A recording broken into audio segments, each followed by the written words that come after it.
The Boss and the Sauce Show. Boss and the Sauce Show. Boss and the Sauce Show. Boss and the Sauce Show. Here we go.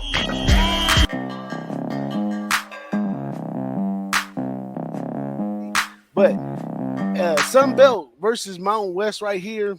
Nevada coming off a win. They're -3 in this one. Spider Ball, 4th year here. He's 9-27. He must show and improve at this point.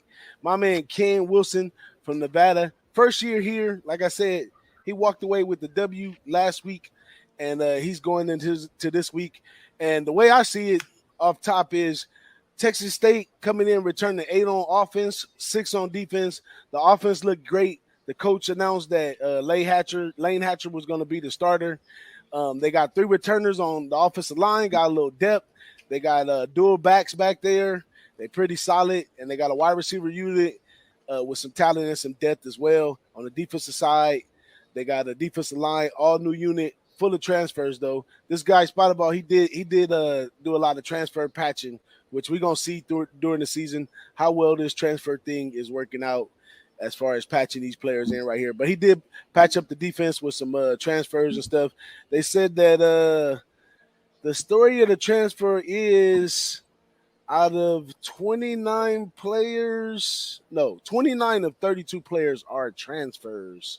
So he has a lot of transfers going down over there. Nevada, on the other hand, this is a fade in Nevada after a win. Recency biases. This is set up. And I'm going to pull the rug up under them real quick because Ken Wilson, they did win last week, but New Mexico State, they look good and bad. They did come out and reach almost the red zone. I'm going to say almost the red zone a couple times. They missed the field goal. They went for it on 4th.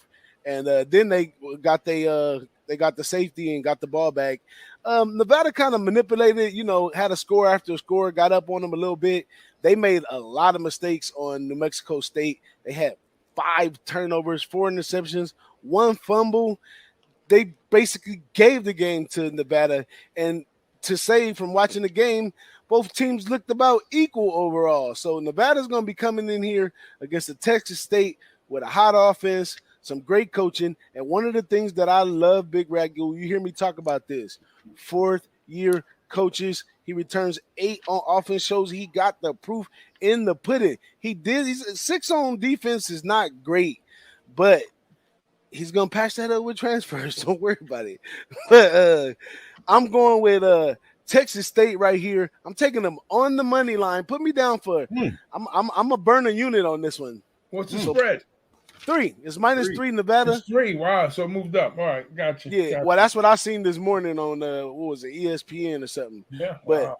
Yeah. I'm gonna take Texas State on the money line, and then I'm gonna take Texas State plus the 3 points. I don't think it's gonna come down to 3 points either way.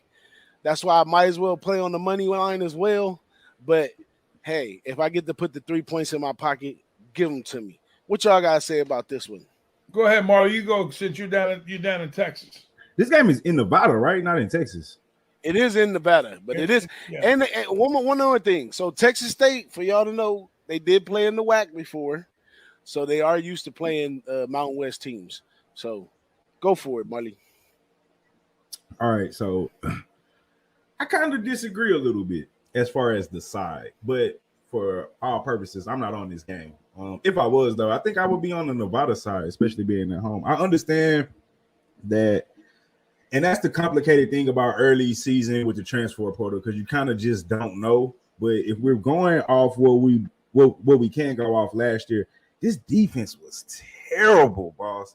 They gave up 33 points a game. That's something I don't know how much impact the transfer portal is going to have on that, and that's my issue.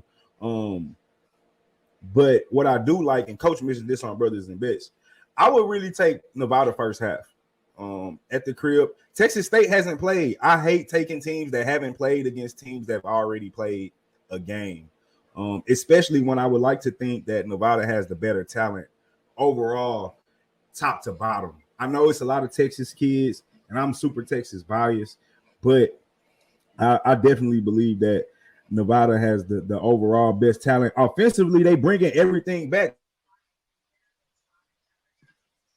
We lost your mute. My man Marley. Nah, my bad. My Go mic. for it. I unplugged my mic on accident. But what I was saying was, like you said, they bringing back 8 on offense, but the issue is they're not bringing back the quarterback, and that's like the most important position. They did run the ball okay. They averaged 150 yards on the ground, but they only averaged 23 points. I repeat this. This is like one of my major rules probably one of the only rules I'll stand by. I don't take teams that score less than they give up. You know what I'm saying? Like point differential. That's a big thing for me in football. No, they only averaged 23 points and gave up 33 points. That's a 10-point differential, and that's something I cannot back at all, especially going on the road for your first game. I would lean Nevada. First half is what I would be looking at, but I'd still take the -3. I think Nevada wins this game. Yeah, I gotta agree with you. I agree with Marley on this spot. Only two reasons mainly. All the kids coming in on the transfer, which you can say you can shore it up, plug a dam, whatever you want to call it.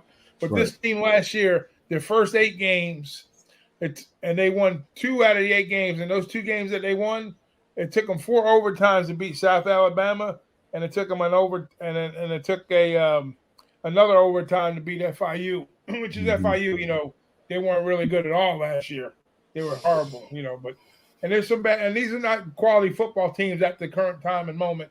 But I would have to give the class edge to Nevada. When I looked at it, it was 1, so it's ticked up to 3. So that's telling me it seems like it's one-way action right now. And maybe you want to put the 3 in your pocket, which I can't blame you, but I still think Nevada just on class, even though all the pieces are gone. Norvell's in Colorado State, took some coaching staff with him, took some some of the players are gone, that and whatnot. But I just think the basis of the program is still somewhat intact. Maybe they didn't perform up to snuff. With I think what they have, let's say 51 yards passing last game, and 40 yards came from Tyrese Mack, one of the receivers that Nevada put up. So, just Ellingsworth, had his share of problems, and Cox, he's the guy that I think he had like 46 yards of rushing. So I mean, not a big effort, but they got the rust off, so to speak, and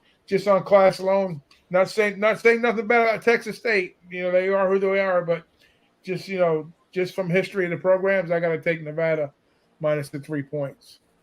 I like the under too, OG, Ron Crawford. Under. I agree.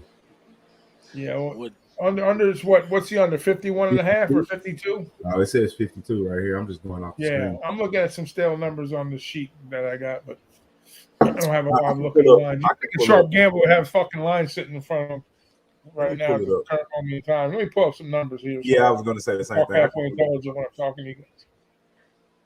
But yeah, I lean towards Nevada. That's not an official play for me, by the way. I like Nevada. If I had to pick a side, I would take Nevada. Well, put me down officially on Texas State. 4th-year coach, preparation, building upwards. They are 1-4 at home openers, but guess what? The sun must shine on the dog's ass someday, baby. But let's go on and bounce over to the next pick. Let me bring this one up. This one is for everybody in the chat. We about to go into the big boy games right here. Booyah, Utah, Florida. I'm not going to.